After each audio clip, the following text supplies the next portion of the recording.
Vejamos passo a passo como se constrói um boxplot, o gráfico das caixas. Nós temos aqui um dotplot, um gráfico de pontos que representa a idade de um grupo de 16 pessoas. Para construirmos boxplot, o primeiro passo é encontrarmos a mediana, ou seja, o valor que divide o conjunto de dados em duas partes iguais, deixando a metade menor de um lado e a metade maior do outro lado.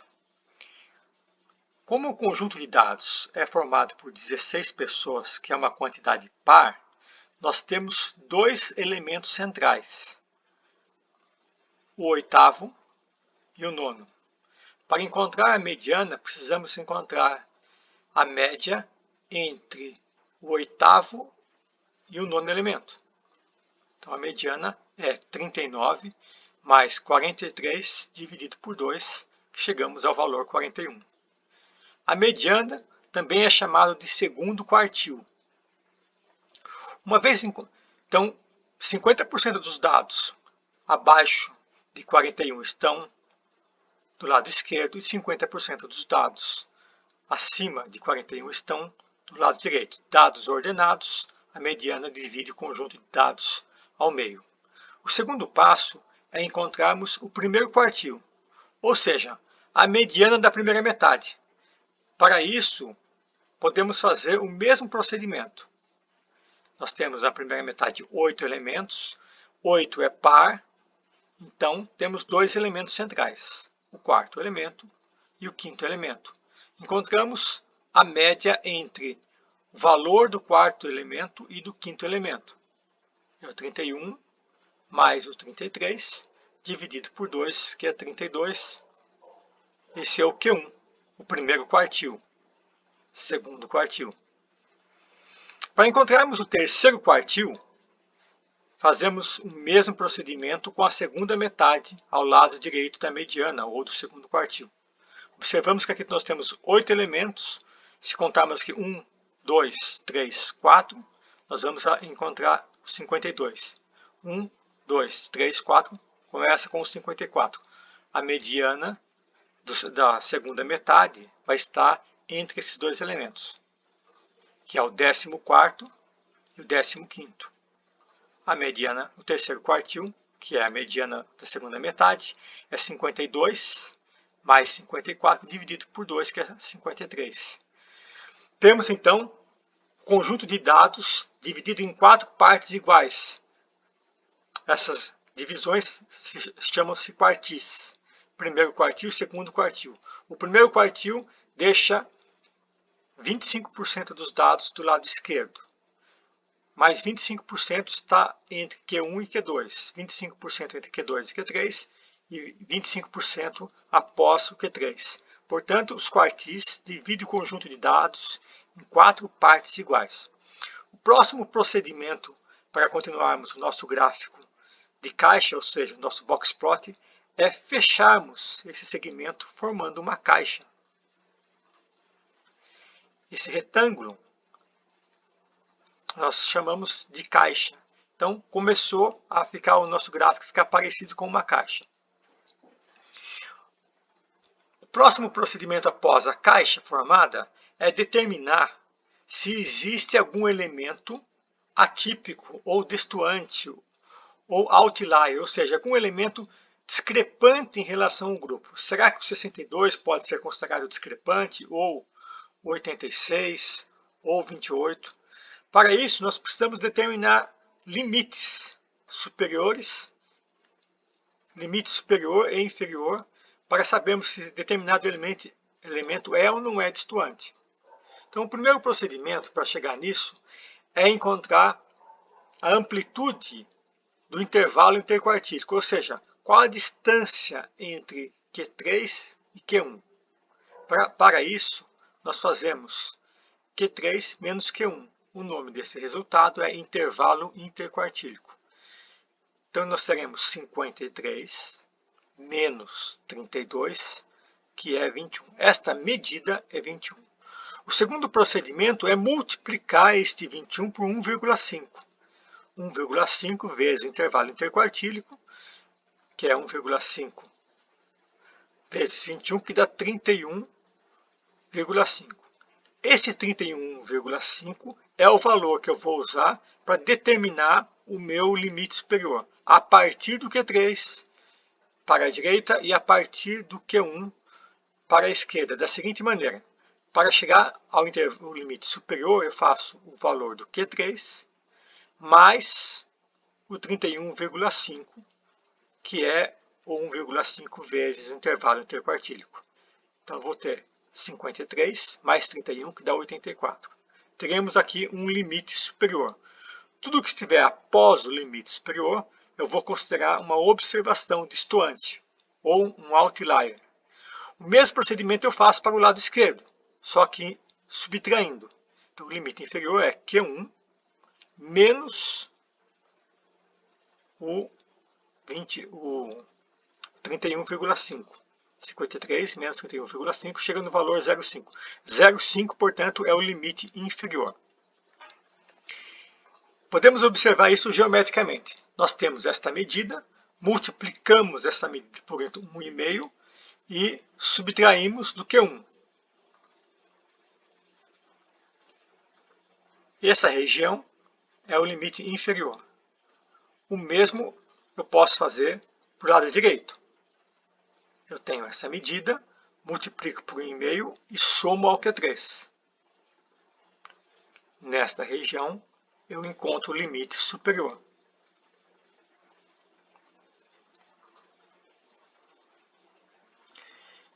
Este elemento é o elemento atípico ou distoante. Por quê?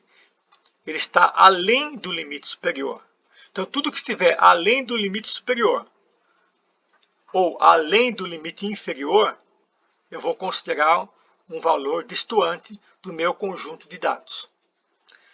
No caso aqui, não tem nenhum elemento abaixo de 0,5. Só existe acima de 84,5. Portanto, esse elemento é distoante. Eu represento o outlier atípico ou distoante com um asterisco. Se eu tivesse dois elementos após o 84,5, eu colocaria 2 asteriscos. E assim sucessivamente. Para terminar o nosso box plot, nós precisamos fazer a cauda direita e a cauda esquerda. Já temos os dois limites, já temos o valor distoante, já temos a caixa. A cauda eu devo pegar um segmento partindo do Q3 e me dirigir até o maior valor antes do limite superior. O maior valor aqui é 82, portanto a minha cauda vai do Q3 até o 62. Agora eu pego, para fazer a cauda inferior, eu pego um segmento que vai do Q1 até o menor valor existente antes do limite inferior. Está pronto o meu box plot. As duas caudas, a caixa, os limites e o elemento distoante quando existir. Agora, cabe aqui uma pergunta muito importante. Onde há mais dados observando este box plot, este gráfico de caixa? Entre o mínimo e o Q1, entre o Q1 e o Q2, entre o Q2 e o Q3, ou do Q3 até o último elemento?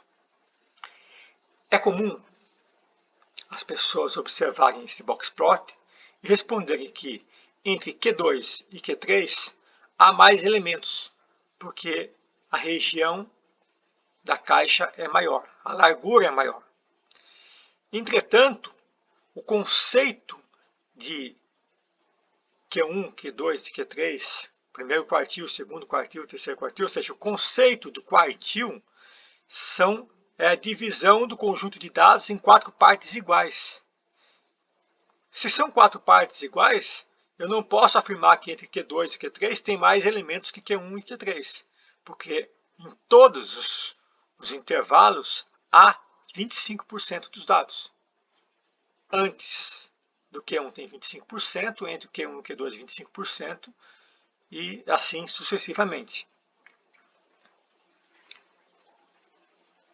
O que acontece é que a concentração de dados é diferente e não a quantidade de dados.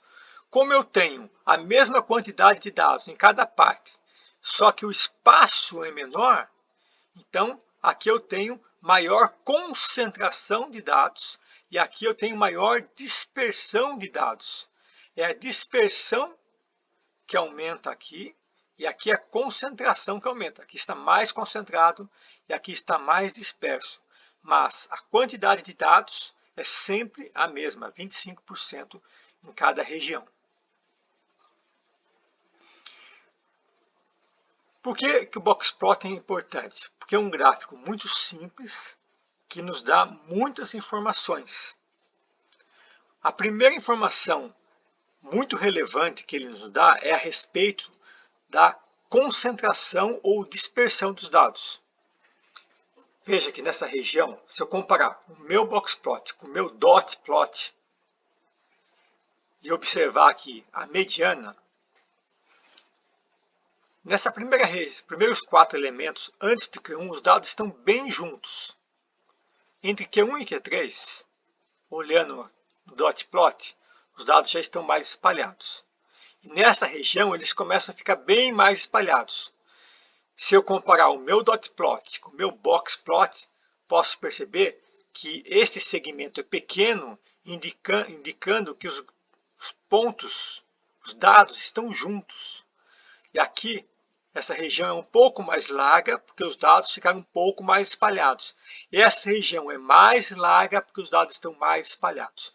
Portanto, visivelmente e facilmente eu posso observar onde há e como está a concentração, a dispersão dos dados, bastando para isso olhar o meu boxplot. Por isso ele é muito importante para a análise de dispersão e concentração de dados. Outra informação muito importante que ele nos dá é a respeito da simetria ou assimetria. Mais uma vez, se eu observar aqui o lado direito da minha mediana, os dados estão espalhados. Se eu observar o lado esquerdo, os dados estão mais juntos. Portanto, o lado direito e o lado esquerdo da mediana não são simétricos. E se eu observar a minha caixa, eu posso perceber que a caixa também não é simétrica. O lado direito da caixa é diferente do lado esquerdo. Se a minha distribuição fosse simétrica, eu teria aqui uma caixa com esse segmento central, que é o Q2, segundo quartil ou mediana, bem no meio da caixa.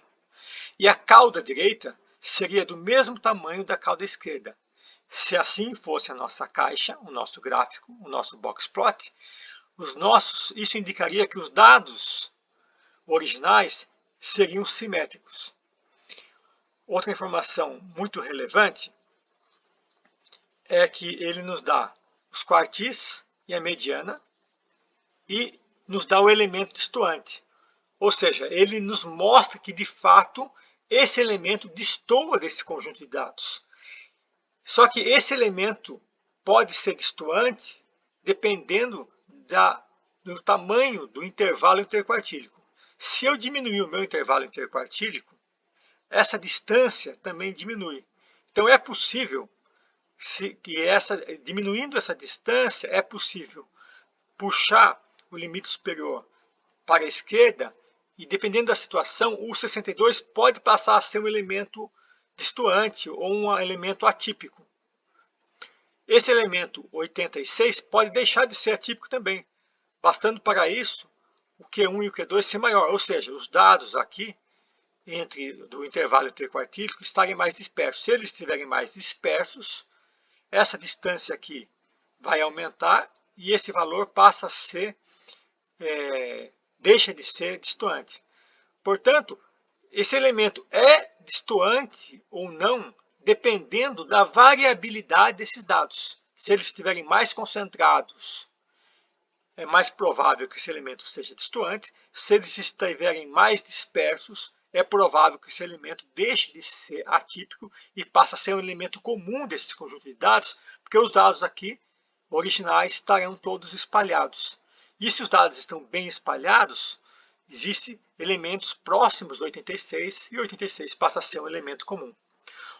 A última informação importante é que ele fornece também o mínimo e o máximo. Então, o Boxplot é um gráfico muito importante e muito útil, porque ele é simples e nos dá muitas informações relevantes.